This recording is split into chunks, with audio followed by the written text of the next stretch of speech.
চলো বিরিয়ানি রেসিপির সেকেন্ড পার্টে দেখাবো রাইসটা কিভাবে পারফেক্টলি রেডি করব আর চিকেন ম্যারিনেশনটা।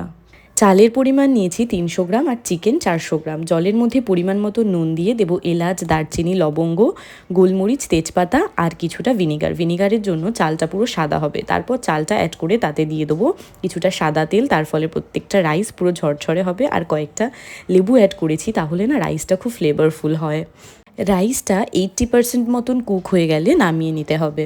বিরিয়ানিটা স্টিমে বসানোর আগেই চেষ্টা করবে রাইসটাকে পুরোপুরি ঠান্ডা করে নেওয়ার, তাহলে আর বিরিয়ানি রাইসটা ভেঙে যাবে না। এবার চিকেনটা ম্যারিনেট করছি।